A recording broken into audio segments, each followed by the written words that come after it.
Georges, Layla, Greg, Vanessa, Wes, Brianna, Renato, Mariella, Lena, and Steven.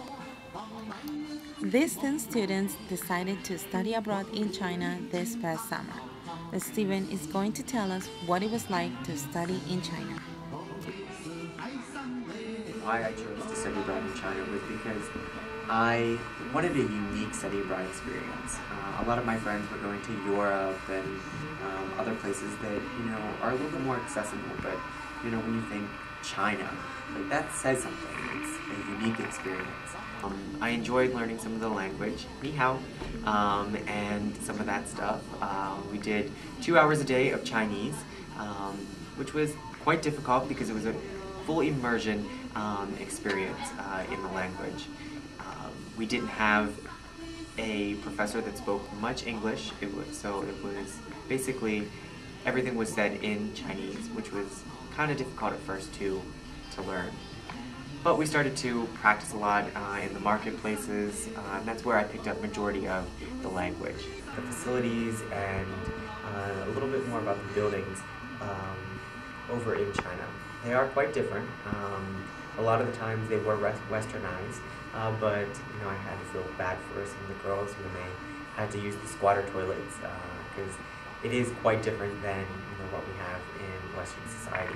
We took a class called Beijing in the 21st century with Professor David Mosier, who's originally from the United States but moved there to China, to Beijing actually, about 20-some years ago, and he's been there ever since.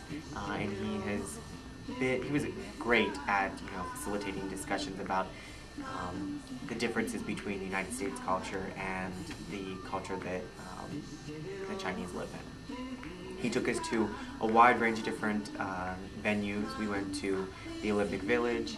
We also went to the Summer Palace, Beihai Park, the Lama Temple, which was a variety of different Buddhist temples we visited. The Beijing and Shanghai City Planning Museum.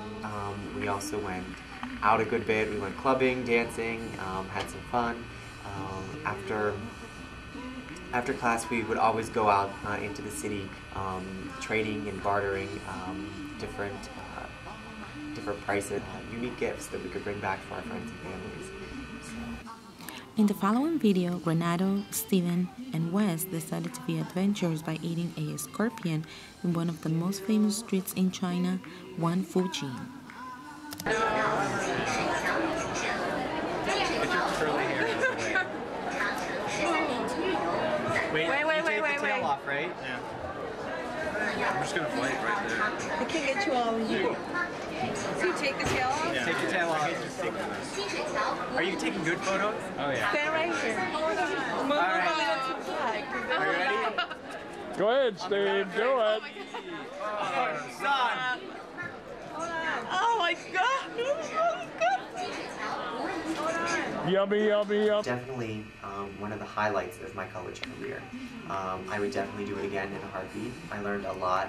And I think that, when you go to abroad to study in such a foreign area, something, a culture that is completely different than your own, you learn a lot. And to me, that was extremely valuable. I definitely encourage any of the other Marymount students to become involved and take the opportunity to study abroad, whether it be in China or anywhere else in the globe. But I am a little biased, and I will say that China would be a perfect place for someone who is a new traveler to really be able to immerse yourself and learn about a culture. It's truly an interesting and great learning experience.